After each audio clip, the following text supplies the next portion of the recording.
ಭದ್ರಾವತಿ ನಗರದಲ್ಲಿ ತರಳಬಾಳು ಹುಣ್ಣಿಮೆಯ 2026ರ ಮಹೋತ್ಸವ. ಈ ಒಂದು ತರಳಬಾಳು ಜಗದ್ಗುರು ಬೃಹನ್ಮಠದ ಆಶ್ರಯದಲ್ಲಿ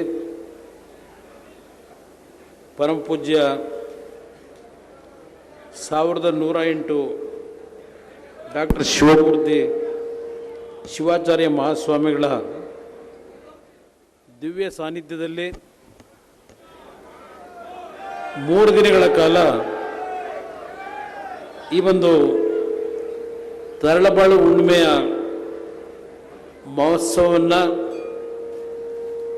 ಅತ್ಯಂತ ವೈಭವಯುತವಾಗಿ ಆಚರಣೆ ಮಾಡ್ತಾ ಇರತಕ್ಕಂಥ ಈ ಒಂದು ಧಾರ್ಮಿಕ ಕಾರ್ಯಕ್ರಮದಲ್ಲಿ ಈಗಾಗಲೇ ಪರಮಪೂಜ್ಯ ಸ್ವಾಮೀಜಿಯವರು ಹೇಳಿದಂಥ ರೀತಿಯಲ್ಲಿ ಪ್ರಥಮವಾಗಿ ಅವರೇ ಇವತ್ತು ಆಶೀರ್ವಚನವನ್ನು ನಮ್ಮೆಲ್ಲರಿಗೆ ನೀಡತಕ್ಕಂಥದ್ರ ಮುಖಾಂತರ ಕೆಲವು ಸಮಸ್ಯೆಗಳಿಗೆ ಪರಿಹಾರಗಳು ಈ ಭಾಗದಲ್ಲಿ ದೊರಕಬೇಕು ಅಂತಕ್ಕಂಥ ಅವರ ಒಂದು ಸಾಮಾಜಿಕ ಕಳಕಳಿಯನ್ನು ನಮ್ಮೆಲ್ಲರ ಮುಂದೆ ಇಟ್ಟಿದ್ದಾರೆ. ಪ್ರಥಮವಾಗಿ ಪರಮಪೂಜ್ಯರಿಗೆ ನನ್ನ ಭಕ್ತಿಪೂರ್ವಕ ನಮನಗಳನ್ನು ಸಲ್ಲಿಸಿ ಈ ಒಂದು ಧಾರ್ಮಿಕ ವೇದಿಕೆಯಲ್ಲಿ ಮತ್ತೊಬ್ಬ ಪರಮಪೂಜ್ಯ ಸ್ವಾಮೀಜಿಯವರು ಪುತ್ತಿಗೆ ಮಠದ ಉಡುಪಿ ಕ್ಷೇತ್ರದ ಪೂಜ್ಯ ಶ್ರೀ ಡಾಕ್ಟರ್ ಸುಗುಣೇಂದ್ರ ತೀರ್ಥ ಶ್ರೀಪಾದಂಗಳವರು ಈ ಒಂದು ದಿವ್ಯ ಸಾನ್ನಿಧ್ಯದಲ್ಲಿ ಭಾಗವಹಿಸಿದ್ದಾರೆ. ಈ ಒಂದು ವೇದಿಕೆಯಲ್ಲಿ ರಾಜ್ಯದ ಮಾಜಿ ಮುಖ್ಯಮಂತ್ರಿಗಳು ನಮ್ಮೆಲ್ಲರಿಗೂ ಮಾರ್ಗದರ್ಶಕರು ಆಗಿರ್ತಕ್ಕಂಥ ಯಡಿಯೂರಪ್ಪನವರಿದ್ದಾರೆ. ಶಿವಮೊಗ್ಗ ಲೋಕಸಭಾ ಕ್ಷೇತ್ರದ ಲೋಕಸಭಾ ಸದಸ್ಯರಾಗಿರ್ತಕ್ಕಂಥ ಬಿ ವೈ ರಾಘವೇಂದ್ರ ಅವರು ಉಪಸ್ಥಿತರಿದ್ದಾರೆ. ಜೊತೆಯಲ್ಲಿ ನಮ್ಮ ಮತ್ತೊಬ್ಬ ಲೋಕಸಭೆಯ ಸದಸ್ಯರು ಮಾಜಿ ಉಪಮುಖ್ಯಮಂತ್ರಿಗಳು ಆಗಿರ್ತಕ್ಕಂಥ ಗೋವಿಂದ ಕಾರಜೋಳ ಅವರು ಉಪಸ್ಥಿತರಿದ್ದಾರೆ. ಇವತ್ತಿನ ಈ ಒಂದು ಕಾರ್ಯಕ್ರಮದ ಉಪನ್ಯಾಸವನ್ನು ನೀಡಲಿಕ್ಕೆ ಹಲವಾರು ಪ್ರಮುಖರು ಈ ವೇದಿಕೆಯಲ್ಲಿದ್ದಾರೆ. ಎಲ್ಲರ ಹೆಸರುಗಳನ್ನು ಹೇಳಲಿಕ್ಕೆ ಹೋಗಿದ್ದರೆ ದಯವಿಟ್ಟು ಕ್ಷಮಿಸಿ. ಅದರ ಜೊತೆಯಲ್ಲಿ ಮಠದ ಹಲವಾರು ಹಿರಿಯರಿದ್ದಾರೆ. ವೇದಿಕೆಯ ಮುಂಭಾಗದಲ್ಲಿ ಮಠಕ್ಕೆ ಅತ್ಯಂತ ಭಕ್ತಿಯಿಂದ ತಮ್ಮ ಜೀವನದಲ್ಲಿ ನಡವಳಿಕೆಯನ್ನು ಹೊಂದಿರತಕ್ಕಂಥ ಎಲ್ಲ ನನ್ನ ಆತ್ಮೀಯ ತಂದೆ ತಾಯಂದಿರು, ಯುವಕ ಸ್ನೇಹಿತರು ಈ ಒಂದು ಧಾರ್ಮಿಕ ಕಾರ್ಯಕ್ರಮದಲ್ಲಿ ಭಾಗವಹಿಸಿದ್ದೀರಿ. ಇವತ್ತಿನ ಈ ಒಂದು ಕಾರ್ಯಕ್ರಮಕ್ಕೆ ಪರಮಪೂಜ್ಯ ಸ್ವಾಮೀಜಿಯವರು ಬರಲೇಬೇಕು ಅಂತಕ್ಕಂಥ ಒಂದು ಆಹ್ವಾನವನ್ನು ನೀಡಿದರು. ನಮ್ಮ ವಿಧಾನ ಪರಿಷತ್ತಿನ ಸದಸ್ಯರು ಭೋಜೇಗೌಡರು ಮೊದಲಿಂದ ಸ್ವಲ್ಪ ಈ ಒಂದು ಕ್ಷೇತ್ರಕ್ಕೆ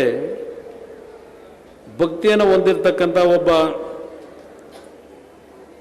ಈ ಮಠದ ಶಿಷ್ಯ ಅಂತಕ್ಕಂಥದ್ದು ಹೇಳ್ತೀನಿ ಪರಮಪೂಜ್ಯರಿಗೆ. ಅವರು ಸಹ ನನಗೆ ಪರಮಪೂಜ್ಯರು ನನಗೆ ತಾಕೀತು ಮಾಡಿದ್ದಾರೆ, ನೀವು ಬರಬೇಕು ಅಂತ ಹೇಳಿ ಈ ಕಾರ್ಯಕ್ರಮಕ್ಕೆ ಬರಮಾಡ್ಕೊಂಡಿದ್ದಾರೆ. ಹಲವಾರು ಶಾಸಕ ಮಿತ್ರರುಗಳು ವೇದಿಕೆ ಮೇಲಿದ್ದಾರೆ. ಹರೀಶ್ ಅವರು ಹರಿಹರದ, ಹಾಗೆ ಸಂಗಮೇಶ್ವರ್ ಅವರು ಎಲ್ಲರೂ ಇದ್ದಾರೆ. ನಮ್ಮ ಶಾರದಾ ಪುರಿಯನ್ ಹಾಕಿದ್ದಾರೆ. ಎಲ್ಲರ ಹೆಸರನ್ನ ನಾನು ಹೇಳಲಿಕ್ಕೆ ಹೋಗಿದೆ. ಪ್ರಥಮವಾಗಿ ಪರಮಪೂಜ್ಯ ಸ್ವಾಮೀಜಿಯವರು ಯಾವೊಂದು ಸ್ವಾತಂತ್ರ್ಯ ಪೂರ್ವದಲ್ಲಿ ಈ ದೇಶದಲ್ಲಿ ಇದ್ದಂಥದ್ದು 3 ಯಾವೊಂದು ಸ್ಟೀಲ್ ಪ್ಲ್ಯಾಂಟ್ಗಳಿತ್ತು. ಅದರಲ್ಲಿ ಈ ಒಂದು ಉಕ್ಕಿನ ಕಾರ್ಖಾನೆ ಕೃಷ್ಣರಾಜ ಒಡೆಯರ್ ಅವರ ಒಂದು ದೂರದೃಷ್ಟಿಯಿಂದ ವಿಶ್ವೇಶ್ವರಯ್ಯನವರ ಹೆಸರಿನಲ್ಲಿ ಈ ಒಂದು ಕಾರ್ಖಾನೆಯನ್ನು ಏನು ಪ್ರಾರಂಭ ಮಾಡಿದರು. ಕೇವಲ 3 ಕಾರ್ಖಾನೆಗಳಿತ್ತು. ಒಂದು ಟಾಟಾ ಸಂಸ್ಥೆಯವರಿಂದ, ಇನ್ನೊಂದು ವೆಸ್ಟ್ ಬೆಂಗಾಲ್ನಲ್ಲಿ. ಪರಮಪೂಜ್ಯರು ಇವತ್ತೇನು ನನಗೆ ಒಂದು ಸೂಚನೆ ಕೊಟ್ಟಿದ್ದಾರೆ, ಅದ್ರ ಜೊತೆಯಲ್ಲಿ ಪರಮ ಪೂಜ್ಯರು ಮಠದಿಂದ ಈ ಭಾಗದ ಕಾರ್ಮಿಕರ ಬದುಕಿಗೆ ನನ್ನ ಒಂದು ಮಠದಿಂದ ಆದಷ್ಟು ಮಠದ ಭಕ್ತರಿಂದ ಹಣವನ್ನು ಸಂಗ್ರಹ ಮಾಡಿ 5 ಕೋಟಿಗಳನ್ನು ಈ ಒಂದು ಕಾರ್ಖಾನೆಯ ಪುನಶ್ಚೇತನಕ್ಕೆ ಕೊಡ್ತೀನಿ ಅಂತಕ್ಕಂಥ ಮಾತು ಹೇಳಿದ್ದಾರೆ.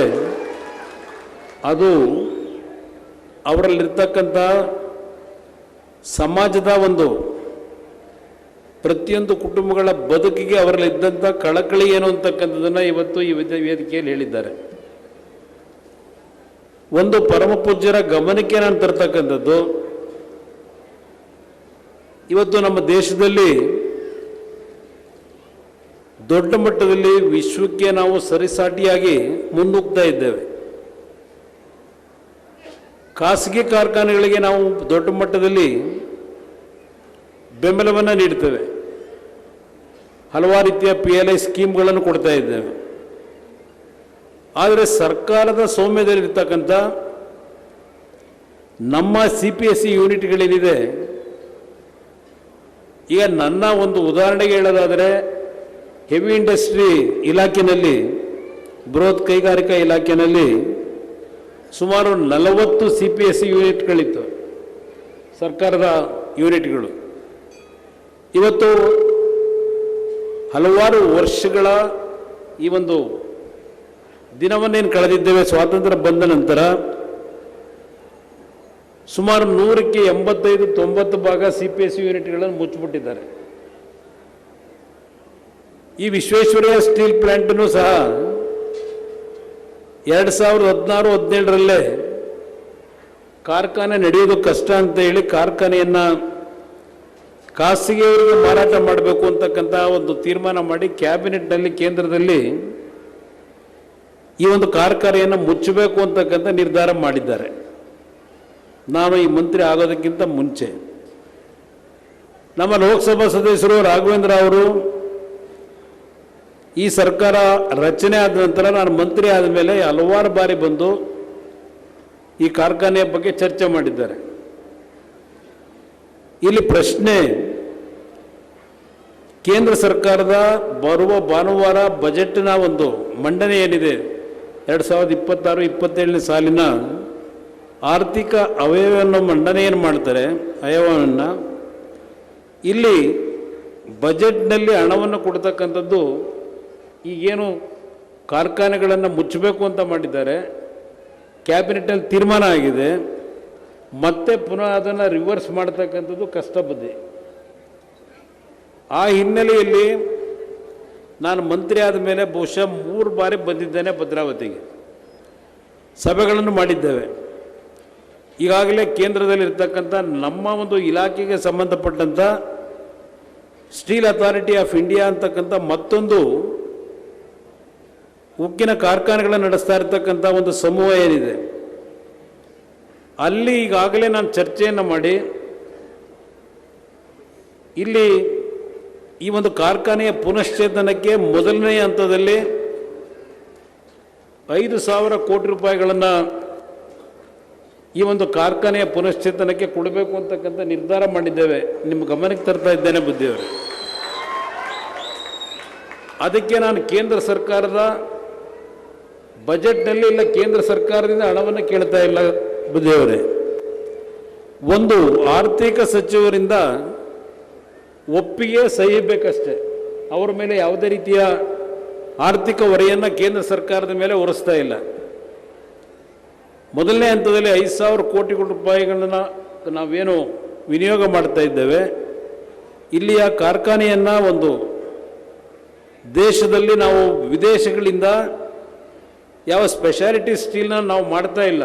ದೇಶದಲ್ಲಿ ವಿದೇಶದಿಂದ ನಾವಿವತ್ತು ಇಂಪೋರ್ಟ್ ಏನು ಮಾಡ್ಕೋತಾ ಇದ್ದೇವೆ, ನಮ್ಮ ದೇಶದಲ್ಲೇ ಈ ಒಂದು ಸ್ಪೆಷಾಲಿಟಿ ಸ್ಟೀಲನ್ನು ತಯಾರು ಮಾಡ್ತಕ್ಕಂಥದ್ದಕ್ಕೆ ನಮಗೊಂದು ಅವಕಾಶ ಕೊಡಿ ಅಂತ ಹೇಳಿ ಪ್ರಧಾನಮಂತ್ರಿಗಳಿಗೂ ಭೇಟಿ ಮಾಡಿ ಮಾತನಾಡಿದ್ದೇನೆ. ಪ್ರಧಾನಮಂತ್ರಿಗಳು ಸಕಾರಾತ್ಮಕವಾಗಿ ಸ್ಪಂದಿಸ್ತಕ್ಕಂಥದ್ದಕ್ಕೆ ಈಗಾಗಲೇ ಮನಸ್ಸು ಮಾಡಿದ್ದಾರೆ ಅಂತಕ್ಕಂಥದ್ದನ್ನು ಪರಮ ಪೂಜ್ಯರ ಗಮನಕ್ಕೆ ತರಲಿಕ್ಕೆ ಬಯಸ್ತಾ ಇದ್ದೇನೆ. ಅದರಿಂದ ಇದರಲ್ಲಿ ಯಾವುದೇ ರೀತಿಯ ಸಂಶಯ ಬೇಡ ಬುದ್ಧಿಯವರಿಗೆ ಹೇಳ್ತಕ್ಕಂಥದ್ದು. ಮತ್ತು ಇಲ್ಲಿಯ ಕಾರ್ಮಿಕ ವರ್ಗ, ಭದ್ರಾವತಿಯ ಮಹಾಜನತೆಗೆ ಹೇಳ್ತಕ್ಕಂಥದ್ದು, ನನ್ನ ಮೊದಲನೇ ಆದ್ಯತೆ ಈ ಒಂದು ಕಾರ್ಖಾನೆಗೆ ಒಂದು ಮರುಕಲ್ಪವನ್ನು ಕೊಡಬೇಕು ಅಂತಕ್ಕಂಥದ್ದೇನಿದೆ. ಈಗಾಗಲೇ ಆಂಧ್ರ ಪ್ರದೇಶದಲ್ಲಿ ವಿಶಾಖಪಟ್ಟಣದಲ್ಲಿದ್ದಂಥ ಒಂದು ಅತ್ಯಂತ ದೊಡ್ಡ ಕಾರ್ಖಾನೆ, ಉಕ್ಕಿನ ಕಾರ್ಖಾನೆ, ಅದನ್ನು ಖಾಸಗಿಯವರಿಗೆ ಮಾರಾಟ ಮಾಡಬೇಕು ಅಂತಕ್ಕಂಥ ತೀರ್ಮಾನಗಳಾಗಿತ್ತು.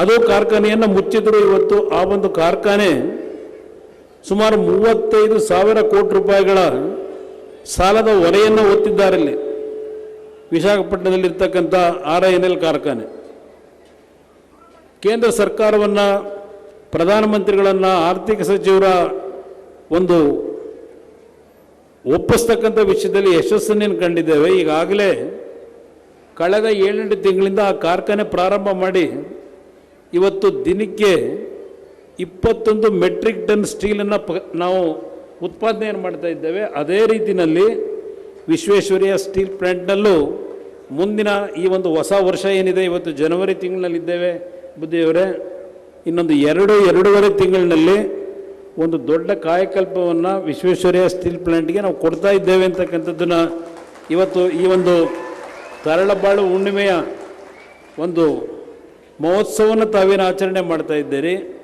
ಹಲವಾರು ರೀತಿಯ ಸಾಂಸ್ಕೃತಿಕ ಕಾರ್ಯಕ್ರಮಗಳು, ಕೃಷಿ ಮೇಳ, ಮಕ್ಕಳಿಗೆ ಒಂದು ಕ್ರೀಡೆಯಲ್ಲಿ ಆಸಕ್ತಿ ಮೂಡಿಸ್ತಕ್ಕಂಥ ಕಾರ್ಯಕ್ರಮಗಳು, ಹಲವಾರು ರೀತಿಯ ಪ್ರವಚನಗಳನ್ನು ಈ ಒಂದು ವೇದಿಕೆಯ ಮುಖಾಂತರ ಮುಂದಿನ 3 ದಿನಗಳಲ್ಲಿ ತಮ್ಮ ಒಂದು ಸಮ್ಮುಖದಲ್ಲಿ ಏನು ಅತ್ಯಂತ ಯಶಸ್ವಿಯಾಗಿ ನಡೀತಾ ಇದೆ. ಈ ಸಂದರ್ಭದಲ್ಲಿ ತಮ್ಮ ಈ ಒಂದು ಸೂಚನೆ ಏನಿದೆ, ನಮಗೇನು ಸಲಹೆ ಕೊಟ್ಟಿದ್ದೀರಿ, ಆ ಸಲಹೆಯನ್ನು ಕಾರ್ಯರೂಪಕ್ಕೆ ತರ್ತಕ್ಕಂಥದ್ರಲ್ಲಿ ಪ್ರಾಮಾಣಿಕವಾಗಿ ನಿಮ್ಮ ಮಾತಿಗೆ ನಾವು ಗೌರವವನ್ನು ಸಲ್ಲಿಸ್ತೀವಿ ಅಂತಕ್ಕಂಥ ಮಾತನ್ನು ಈ ಸಂದರ್ಭದಲ್ಲಿ ಈ ಒಂದು ಸಭೆಯಲ್ಲಿ ಪರಮ ಪೂಜ್ಯರ ಗಮನಕ್ಕೆ ತರಲಿಕ್ಕೆ ಬಯಸ್ತಾ ಇದ್ದೇನೆ. ಈ ಒಂದು ಧಾರ್ಮಿಕ ಕಾರ್ಯಕ್ರಮ ಪರಮ ಪೂಜ್ಯರು ಸೂಕ್ಷ್ಮವಾಗಿ ಹೇಳಿದರು. ಈ ಒಂದು ಗ್ಯಾರಂಟಿಗಳ ಬಗ್ಗೆ ನಾನು ಇಲ್ಲಿ ಮಾತನಾಡಬಾರದು, ಅದೆಲ್ಲವನ್ನು, ಅದರ ಅವಶ್ಯಕತೆಯೂ ಇಲ್ಲ ನನಗೆ. ನಮ್ಮ ರೈತರ ಬದುಕೇನಾಗಿದೆ, ಬಹುಶಃ ನಮ್ಮ ದಾವಣಗೆರೆಯಲ್ಲಿ ಮೆಕ್ಕೆಜೋಳ ಬೆಳೆದ್ರಿ. ಮೆಕ್ಕೆಜೋಳ ಈ ಬಾರಿ ಸ್ವಲ್ಪ ನಿಮ್ಮ ನಿರೀಕ್ಷೆಗಿಂತ ದೊಡ್ಡ ಮಟ್ಟದಲ್ಲಿ ಬೆಳೆಯನ್ನು ನೀವು ಬೆಳೆದಂಥದ್ದೇನಿದೆ, ಮಾರಾಟ ಮಾಡಲಿಕ್ಕೆ 1 ತಿಂಗಳುಗಳ ಕಾಲ ಧರಣಿ ಕೂರಬೇಕಾಯಿತು ನಮ್ಮ ರೈತರು. ಪರಮ ಪೂಜ್ಯ ಸ್ವಾಮೀಜಿಯವರ ಗಮನಕ್ಕೆ ಯಾತಿಗೆ ತರ್ತೀನಿ ಅಂದರೆ, ಪರಮ ಪೂಜ್ಯರು ಪ್ರತಿ ವಾರದಲ್ಲಿ 1 ದಿನ ವಿಜಯ ಕರ್ನಾಟಕ ಪತ್ರಿಕೆಯಲ್ಲಿ ಸೆಂಟ್ರ್ ಪೇಜ್ ಆರ್ಟಿಕಲ್ಲು ಪರಮ ಪೂಜ್ಯ ಸ್ವಾಮೀಜಿಯವರದು ಬರುತ್ತೆ. ಅದರಲ್ಲಿ ನಮ್ಮಂಥ ಜನಪ್ರತಿನಿಧಿಗಳಿಗೆ, ಜನಸಾಮಾನ್ಯರಿಗೆ ಬದುಕನ್ನು ಯಾವ ರೀತಿ ನೀವು ನಿಮ್ಮ ನಡವಳಿಕೆಯಲ್ಲಿ ಅಳವಡಿಸ್ಕೋಬೇಕು ಅಂತಕ್ಕಂಥದ್ದು, ಸಮಾಜದಲ್ಲಿ ಇರ್ತಕ್ಕಂಥ ಹಲವಾರು ನ್ಯೂನ್ಯತೆಗಳ ಬಗ್ಗೆ ಸರಿಪಡಿಸ್ತಕ್ಕಂಥ ನಿಟ್ಟಿನಲ್ಲಿ ಅವರ ಒಂದು ದೊಡ್ಡ ಮಟ್ಟದ ಜ್ಞಾನವನ್ನು ಏನು ಹೊಂದಿದ್ದಾರೆ, ಅನುಭವದ ಮಾತುಗಳನ್ನು ಅವರೇನು ಹೇಳ್ತಾರೆ. ಇವತ್ತು ಅವರು ಹೇಳ್ತಕ್ಕಂಥ ಮಾತುಗಳನ್ನು ನಾವು 10% ನಮ್ಮ ಜೀವನದಲ್ಲಿ ಅಳವಡಿಸ್ಕೊಂಡ್ರೆ ಬಹುಶಃ ಇವತ್ತು ಈ ನಾಡಿನಲ್ಲಿ ಇರ್ತಕ್ಕಂಥ ಹಲವಾರು ಸಮಸ್ಯೆಗಳಿಗೆ ಪರಿಹಾರ ದೊರಕುತ್ತೆ, ನನ್ನ ಅಭಿಪ್ರಾಯ ಇದೆ. ಯಾವ ಮೆಕ್ಕೆಜೋಳವನ್ನು ಖರೀದಿ ಮಾಡತಕ್ಕಂಥ ಜವಾಬ್ದಾರಿಯನ್ನು ಈ ಸರ್ಕಾರದಲ್ಲಿ ನಾವು ಕಾಣಲಿಲ್ಲ. ಹಲವಾರು ರೀತಿಯಲ್ಲಿ ಕೇಂದ್ರ ಸರ್ಕಾರದ ಮೇಲೆ ಕಾರಣಗಳನ್ನು ಕೊಟ್ಟರು, ಪ್ರಧಾನಮಂತ್ರಿಗಳಿಗೆ ಪತ್ರ ಬರೆದಿದ್ದೇವೆ ಎಂದರು. ಇಲ್ಲಿ ಸರ್ಕಾರದ, ರಾಜ್ಯ ಸರ್ಕಾರಗಳ ಜವಾಬ್ದಾರಿ, ಕೇಂದ್ರ ಸರ್ಕಾರದಿಂದ ಆಯಾ ವರ್ಷದಲ್ಲಿ ಒಂದು MSPಯ ದರವನ್ನೇ ನಿಗದಿ ಮಾಡಿರ್ತಾರೆ. ಅದಕ್ಕಿಂತ ಬೆಲೆ ಕುಸಿತ ಆದಾಗ ರಾಜ್ಯ ಸರ್ಕಾರ ಇಂಟರ್ಫಿಯರ್ ಆಗಿ ರೈತರ ನೆರವಿಗೆ ಬಂದು ಖರೀದಿ ಕೇಂದ್ರಗಳನ್ನು ಪ್ರಾರಂಭ ಮಾಡಿ ಆ ಒಂದು ಬೆಳೆಯನ್ನು ಖರೀದಿ ಮಾಡಿ ಎಷ್ಟು ಹಣವನ್ನು ರಾಜ್ಯ ಸರ್ಕಾರ ಆ MSP ದರವನ್ನು ಏನು ಒಂದು ನಾವು ಆ ಹಣವನ್ನು ಕೊಡಬೇಕಾಗ್ತದೆ. ಯಾವ ಹಣವನ್ನು ಖರ್ಚು ಮಾಡಿರ್ತಾರೆ ಕೇಂದ್ರ ಸರ್ಕಾರದ ಮುಂದೆ ಹೋಗಿ ಅರ್ಜಿ ಹಾಕಬೇಕು, ಹಣವನ್ನು ಕೊಡ್ತಾರೆ ಅವರು. ಆದರೆ ಇವರು ಖರೀದಿ ಕೇಂದ್ರವನ್ನೇ ಮಾಡಲಿಲ್ಲ. ಹಲವಾರು ಭಾಗದಲ್ಲಿ ನಮ್ಮ ರೈತರು ಬೆಳೆದಂಥ ಬೆಳೆ ಹೊಲದಲ್ಲೇ ನೆಟ್ಟಿದ್ರಿ. ಮೆಕ್ಕೆಜೋಳ ಹಲವಾರು ಭಾಗದಲ್ಲಿ ಬೆಂಕಿಗೆ ಲಕ್ಷಾಂತರ ರೂಪಾಯಿ ಇವತ್ತು ಆಹುತಿ ಆಗಿರ್ತಕ್ಕಂಥ ವಿಷಯಗಳನ್ನು ಮಾಧ್ಯಮಗಳಲ್ಲಿ ಗಮನಿಸಿದ್ದೇವೆ. ಇದು ಇವತ್ತು ನಮ್ಮ ರಾಜ್ಯದಲ್ಲಿ ಇರ್ತಕ್ಕಂಥ ಒಂದು ಜನಪರವಾದಂಥ ಆಡಳಿತ ಏನಿದೆ. ಪರಮ ಪೂಜ್ಯರು ನಾನು ಈ ವೇದಿಕೆಗೆ ಬಂದಾಗ ಒಂದು 4 ಪೇಜಿನ ಒಂದು ಲೇಖನವನ್ನು ನೋಡಿದೆ ನಾನು. ಪರಮ ಪೂಜ್ಯರು ಬಿಸಿಲು ಬೆಳದಿಂಗಳು ಅಂತಕ್ಕಂಥದ್ರಲ್ಲಿ ಭೂ ಒಡೆಯನಾದ ರೈತರು ಕೈಗಾರಿಕೋದ್ಯಮಿಗಳ ಹಾಳಾಗದಿರಲಿ ಅಂತಕ್ಕಂಥದ್ದನ್ನು ಹೇಳಿದ್ದಾರೆ. ಗುಲಾಮರಾಗಬೇಡಿ, ನೀವು ಹಾಳಾಗಬೇಡಿ ಅವರಿಗೆ ಅಂತಕ್ಕಂಥ ವಿಷಯಗಳನ್ನು ಯಾವ ಒಂದು ಹಿನ್ನೆಲೆಯಲ್ಲಿ, ಸಂವಿಧಾನದ ಒಂದು ಹಿನ್ನೆಲೆಯಲ್ಲಿ ಒಂದು ಮನಮುಟ್ಟತಕ್ಕಂಥ ರೀತಿಯಲ್ಲಿ ನಮ್ಮ ರೈತರಿಗೆ ರಕ್ಷಣೆಯನ್ನು ಕೊಡ್ತಕ್ಕಂಥದ್ರಲ್ಲಿ ದೇಶದ ಒಂದು ಕೈಗಾರಿಕೆಗಳಿಗೆ ನಾವು ಪ್ರೋತ್ಸಾಹ ಕೊಡಬೇಕು ಅಂತೇಳಿ ರೈತರನ್ನ ಒಕ್ಕಲೆಬ್ಬಿಸ್ತಕ್ಕಂಥ ವಿಷಯದಲ್ಲಿ ಯಾವ್ಯಾವ ರೀತಿಯಲ್ಲಿ ಅಂತಿಮವಾಗಿ ರೈತರ ಬದುಕನ್ನು ನಾವು ಅತ್ಯಂತ ಕಡೆಗಣಿಸಿದ್ದೇವೆ ಅಂತಕ್ಕಂಥ ಹಲವಾರು ಮಾಹಿತಿಗಳನ್ನು ಇದರಲ್ಲಿ ಬರೆದಿದ್ದೇನೆ ಪರಮ ಪೂಜ್ಯ ಸ್ವಾಮೀಜಿಯವರು. ಇವತ್ತು ನಾನು ಹೇಳ್ತಕ್ಕಂಥದ್ದು, ಒಂದು ಕಡೆ ದೇಶ ದಾಪುಗಾಲಿನಲ್ಲಿ ನಾವು ವೇಗವಾಗಿ ಬೆಳೀತಾ ಇದ್ದೇವೆ. ನರೇಂದ್ರ ಮೋದಿಯವರ ನಾಯಕತ್ವದಲ್ಲಿ ಇವತ್ತು ನಮ್ಮ ದೇಶ ಆರ್ಥಿಕವಾಗಿ ಬಲಾಢ್ಯವಾಗಿ 3ನೇ ಸ್ಥಾನಕ್ಕೆ ಬರ್ತಕ್ಕಂಥ ಎಲ್ಲ ರೀತಿಯ ಒಂದು ಗುರಿಯನ್ನು ನಾವು ಮುಟ್ತಾ ಇದ್ದೇವೆ. ಇದು ಒಂದು ಕಡೆ ಈ ರೀತಿಯ ಒಂದು ವಾತಾವರಣವನ್ನು ನಾವೇನು ಕಾಣ್ತಾ ಇದ್ದೇವೆ. ನಾನು ನನ್ನ ಹೃದಯದಲ್ಲಿರ್ತಕ್ಕಂಥ ಕೆಲವು ನೋವಿನ ಹಿನ್ನೆಲೆಯಲ್ಲಿ ಹೇಳಲಿಕ್ಕೆ ಬಯಸ್ತೇನೆ. ನಾವೆಲ್ಲ ಗ್ರಾಮೀಣ ಪ್ರದೇಶದಿಂದ ಬಂದಂಥವ್ರು, ನಾವು ಹಳ್ಳಿಯ ಸೊಗಡನ್ನು ಚಿಕ್ಕ ಮಕ್ಕಳಿನಿಂದ ಅನುಭವಿಸಿ ಬಂದಿರತಕ್ಕಂಥವ್ರು. ಇವತ್ತು ಸಮಾಜ ಎಲ್ಲಿಗೆ ನಾವು ಹೋಗ್ತಾ ಇದ್ದೇವೆ? ನಾವು ಬೆಳಗ್ಗೆ ಎದ್ದು ಏನಾದರೂ ನಮ್ಮ ಟಿ ವಿಗಳಲ್ಲಿ, ಪತ್ರಿಕೆಗಳಲ್ಲಿ ವಿಷಯವನ್ನು ನಾವು ಏನು ನಡೀತಿದೆ ರಾಜ್ಯದಲ್ಲಿ ಅಂತಕ್ಕಂಥದ್ದನ್ನು ನಾವು ತಿಳ್ಕೋಬೇಕು ಅಂತಕ್ಕಂಥದ್ದಕ್ಕೆ ಹೋದರೆ ಒಂದು ಒಳ್ಳೆಯ ಸುದ್ದಿಗಳನ್ನು ಬೆಳಗ್ಗೆ ಎದ್ದರೂ ನಾವು ನೋಡಲ್ಲ ಗುರುಗಳೇ. ಇವತ್ತು ಯಾವೊಂದು ನಮ್ಮ ಸಂಸ್ಕೃತಿ, ನಮ್ಮ ದೇಶದಲ್ಲಿ ಒಡ ಹುಟ್ಟಿದವರು ಅಂತಕ್ಕಂಥ ತಂದೆ ತಾಯಂದಿರು, ಅಣ್ಣ ತಮ್ಮಂದಿರು, ಸಹೋದರ ಸಹೋದರಿಯರ ಬಾಂಧವ್ಯವನ್ನು ನಾವೇನು ನೋಡ್ತಾ ಇದ್ವು, ಅದು ಎಲ್ಲೋ ಒಂದು ಕಡೆ ನಶಿಸಿ ಹೋಗ್ತಾ ಇದೆ. ಇದು ನನಗೆ ಅತ್ಯಂತ ಚಿಂತೆಯನ್ನು ಉಂಟು ಮಾಡಿರ್ತಕ್ಕಂಥದ್ದು. ಯಾವೊಂದು ನಾವು ಚಿಕ್ಕ ಮಕ್ಕಳಿದ್ದಾಗ ನೋಡ್ತಾ ಇದ್ವು, ನಾವು ಎಲ್ಲ ಒಟ್ಟಾಗಿ ಒಂದು ಕುಟುಂಬಗಳಲ್ಲಿ 30, 35, 40 ಜನ ಇರ್ತಕ್ಕಂಥ ಕುಟುಂಬದಲ್ಲಿ ಒಟ್ಟಾಗಿ ನಾವು ಊಟ ಮಾಡ್ತಾಯಿದ್ವು. 6 ಗಂಟೆಗೆ ನಿದ್ದೆ ಮಾಡ್ತಿದ್ವು, ಬೆಳಗ್ಗೆ 5 ಗಂಟೆಗೆ ಎದ್ದು ಹೊಲದಲ್ಲಿ ಕೆಲಸ ಮಾಡ್ತಾಯಿದ್ವು. ಅಂಥ ದಿನಗಳನ್ನು ನಾವು ನೋಡಿದ್ವಿ. ನಮ್ಮ ಮಕ್ಕಳುಗಳನ್ನು ನೋಡೋಕ್ಕೆ ಸಾಧ್ಯ ಇಲ್ಲ ಈಗಿನ ದಿನಗಳಲ್ಲಿ. ಇವತ್ತು ಅಂಥ ಒಂದು ದಿನಗಳಲ್ಲಿ ಯಾವುದೇ ರೀತಿಯ ಒಂದು ಮೂಲಭೂತ ಸೌಕರ್ಯಗಳಿರಲಿಲ್ಲ, ವಿದ್ಯುತ್ ಶಕ್ತಿ ಇರಲಿಲ್ಲ, ಹಳ್ಳಿಗೆ ರಸ್ತೆಗಳಿರಲಿಲ್ಲ, ಕುಡಿಯೋ ನೀರಿಲ್ಲ. ಅಂಥ ದಿನಗಳಲ್ಲಿ ನೆಮ್ಮದಿಯಿಂದ ಪ್ರತಿ ಹಳ್ಳಿಯಲ್ಲಿ ಜೀವನವನ್ನು ನಾವು ನೋಡ್ತಾ ಇದ್ವಿ. ಆದರೆ ಇವತ್ತು ಎಲ್ಲ ರೀತಿಯ ಸೌಕರ್ಯಗಳನ್ನು ನಾವು ಇವತ್ತು ಪಡೆದಿದ್ದೇವೆ. ನೆಮ್ಮದಿ ಅಂತಕ್ಕಂಥದ್ದನ್ನು ಇವತ್ತು ನಾವು ಸಂಪೂರ್ಣವಾಗಿ ನಮ್ಮ ಜೀವನದಲ್ಲಿ ಕಾಣದೇ ಇರತಕ್ಕಂಥ ಒಂದು ವಾತಾವರಣವನ್ನು ನೋಡ್ತಾ ಇದ್ದೇವೆ. ಇವತ್ತು ಇದೆಲ್ಲವನ್ನು ಸರಿಪಡಿಸಬೇಕಾದ್ರೆ ಸಮಾಜದಲ್ಲಿರ್ತಕ್ಕಂಥ ಬಾಂಧವ್ಯದ ಒಂದು ಸಂಪೂರ್ಣ ನಶಿಸಿ ಹೋಗ್ತಿರ್ತಕ್ಕಂಥ, ಜನ್ಮ ಕೊಟ್ಟಂಥ ತಂದೆ ತಾಯಂದಿರ ಬಗ್ಗೆ ಮಕ್ಕಳು ಹೊಂದಿರತಕ್ಕಂಥ ಅವರ ನಡವಳಿಕೆಗಳು ಇವತ್ತು ಪ್ರತಿನಿತ್ಯ ಆ ಸಾವು ಈ ಸಾವು, ಅಲ್ಲಿ ಈ ರೀತಿಯಾಗಿದೆ, ಇಲ್ಲಿ ರೀತಿ ಇರ್ತಕ್ಕಂಥ ಕೆಟ್ಟ ಸುದ್ದಿಗಳನ್ನು ನಾವೇನು ಕಾಣ್ತಾ ಇದ್ದೇವೆ. ಅದನ್ನು ಇವತ್ತು ಸರಿಪಡಿಸಬೇಕಾದಂಥ ಅನಿವಾರ್ಯತೆ ಮುಂದಿನ ದಿನಗಳಲ್ಲಿ ಇದೆ ಅಂತಕ್ಕಂಥದ್ದು ನನ್ನ ಅಭಿಪ್ರಾಯ. ನಮ್ಮ ಅವತ್ತಿನ ದಿನಗಳೇ ಚೆನ್ನಾಗಿತ್ತೇನೋ ಅಂತಕ್ಕಂಥದ್ದು ನನ್ನ ಭಾವನೆ ಗುರುಗಳೇ. ಇವತ್ತು ಈ ಸಮಾಜವನ್ನು ತಿದ್ದಿ ಸರಿಪಡಿಸಲಿಕ್ಕೆ ಸರ್ಕಾರಗಳಿಂದ ಸಾಧ್ಯ ಇಲ್ಲ. ಸರ್ಕಾರಗಳು ಯಾವ ರೀತಿ ನಡೀತಾ ಇದ್ದಾವೆ ಅಂತಕ್ಕಂಥದ್ದನ್ನು ಈಗಿನ ಕಳೆದ 2.5 ವರ್ಷದಿಂದ ತಾವೆಲ್ಲ ನೋಡ್ತಾ ಇದ್ದೀರಿ. ಸರ್ಕಾರದಲ್ಲಿರ್ತಕ್ಕಂಥ ಅಧಿಕಾರಿಗಳು, ಮಂತ್ರಿಗಳು ಯಾವ ರೀತಿಯಲ್ಲಿ ಜನತೆಯ ಬಗ್ಗೆ ಯಾವ ಭಯ ಭಕ್ತಿ ಇಲ್ಲದೆ ಇವತ್ತು ದಾರಿ ತಪ್ಪಿ ಹೋಗ್ತಾ ಇದ್ದೇವೆ. ಇದನ್ನು ಸರಿಪಡಿಸ್ತಕ್ಕಂಥ ಕೆಲಸ ನಮ್ಮ ರಾಜ್ಯದಲ್ಲಿ, ನಮ್ಮ ದೇಶದಲ್ಲಿ, ನಮ್ಮ ಸಂಸ್ಕೃತಿಯಲ್ಲಿ, ನಮ್ಮ ಸಮಾಜದ ಯಾವೊಂದು ಹಲವಾರು ಮಠಮಾನ್ಯಗಳು ಒಂದು ಒಳ್ಳೆಯ ದಿಕ್ಕಿನಲ್ಲಿ ಇಂದಿನ ದಿನಗಳಲ್ಲಿ ಸ್ವಾತಂತ್ರ್ಯ ಪೂರ್ವದಲ್ಲಿ ಈ ಸಮಾಜವನ್ನು ಕಟ್ಟತಕ್ಕಂಥದ್ದಲ್ಲಿ ದೊಡ್ಡ ಕೊಡುಗೆಯನ್ನು ಹಲವಾರು ಕ್ಷೇತ್ರಗಳಲ್ಲಿ ಕೊಟ್ಟಿದ್ದೀರಿ. ಅದು ಪುನಃ ಈ ದೇಶದಲ್ಲಿ ಪುನಃ ಪ್ರಾರಂಭ ಆಗ್ತದೆ. ಅದು ಬೇರೆ ರೀತಿ ಅಪಾರ್ಥ ಮಾಡ್ಕೊಳ್ಳೋದಕ್ಕೂ ಬೇಡ ಅಂತಕ್ಕಂಥದ್ದು ನನ್ನ ಭಾವನೆ. ಪ್ರತಿನಿತ್ಯ ನಿಮ್ಮ ಹಳ್ಳಿಗಳಲ್ಲಿ ನೋಡ್ತಾ ಇದ್ದೀರಿ ಯಾವ ರೀತಿಯ ಬದುಕನ್ನು ನಾವು ಕಾಣ್ತಾ ಇದ್ದೇವೆ, ಆ ಬದುಕನ್ನು ಕಳ್ಕೊತಾ ಇದ್ದೇವೆ. ಅದನ್ನು ಸರಿಪಡಿಸ್ತಕ್ಕಂಥ ನಿಟ್ಟಿನಲ್ಲಿ ಸರ್ಕಾರಗಳು ನಾವೇನು ನಮ್ಮಲ್ಲಿ ವೈಫಲ್ಯತೆಯನ್ನು ಕಾಣ್ತಾ ಇದ್ದೇವೆ, ಇವತ್ತು ಆ ಒಂದು ವೈಫಲ್ಯತೆಯನ್ನು ಸರಿಪಡಿಸ್ತಕ್ಕಂಥ ನಿಟ್ಟಿನಲ್ಲಿ ಬಹುಶಃ ತರಳಬಾಳು ಕ್ಷೇತ್ರ ದೊಡ್ಡ ಮಟ್ಟದ ಕೊಡುಗೆಯನ್ನು ಕೊಟ್ಟಿದ್ದಾರೆ ಅಂತಕ್ಕಂಥದ್ದು ನನ್ನ ಅಭಿಪ್ರಾಯ. ಈ ಒಂದು ಕ್ಷೇತ್ರದಲ್ಲಿ, ಈ ಒಂದು ಕ್ಷೇತ್ರದ ವ್ಯಾಪ್ತಿಯಲ್ಲಿ ಬರ್ತಕ್ಕಂಥ ನಮ್ಮ ತಂದೆ ತಾಯಂದಿರು, ಈ ಮಠದ ಭಕ್ತರೇನಿದ್ದೀರಿ, ಕೋರ್ಟು ಕಚೇರಿಗಳಿಗೆ ಹೋಗ್ತಕ್ಕಂಥದ್ದು ಬಹುಶಃ ಬೇರೆ ಕಡೆ ಹೋಲಿಕೆ ಮಾಡಿದಾಗ ಕಡಿಮೆ ಅಂತಕ್ಕಂಥದ್ದು ನನ್ನ ಅಭಿಪ್ರಾಯ. ನಾನು ತಿಳಿದಿರ್ತಕ್ಕಂಥ ಮಾಹಿತಿ, ಏನಾದರೂ ಹಳ್ಳಿಗಳಲ್ಲಿ ಸಮಸ್ಯೆಗಳು ಉದ್ಭವ ಆದರೆ, ಕುಟುಂಬಗಳಲ್ಲಿ ಏನಾದರೂ ಒಂದು ಭಿನ್ನಾಭಿಪ್ರಾಯಗಳು ಮೂಡಿದ್ರೆ ಅದಕ್ಕೆ ಒಂದು ಆ ಭಿನ್ನಾಭಿಪ್ರಾಯಗಳನ್ನು ಸರಿಪಡಿಸ್ತಕ್ಕಂಥದ್ದು, ಸಮಸ್ಯೆಗಳನ್ನು ಸರಿಪಡಿಸ್ತಕ್ಕಂಥದ್ದು ತರಳಬಾಳು ಕ್ಷೇತ್ರದಲ್ಲಿ ಪರಮಪೂಜ್ಯ ಸ್ವಾಮೀಜಿಯವರಿಂದ ದೊಡ್ಡ ಮಟ್ಟದಲ್ಲಿ ನಿಮ್ಮ ತಿಳುವಳಿಕೆಯನ್ನು ಮೂಡಿಸ್ತಕ್ಕಂಥದ್ರಲ್ಲಿ ನಿಮಗೆ ಏನು ಒಂದು ದೊಡ್ಡ ಶಕ್ತಿಯಾಗಿ ನಿಮ್ಮ ಬದುಕನ್ನು ಸರಿಪಡಿಸ್ಲಿಕ್ಕೆ ಪ್ರಯತ್ನ ಪಡ್ತಾ ಇದ್ದಾರೆ ಈ ಕ್ಷೇತ್ರದಲ್ಲಿ. ಅದು ನಿಜಕ್ಕೂ ಅಭಿನಂದನೀಯವಾದಂಥ ಕಾರ್ಯಕ್ರಮ.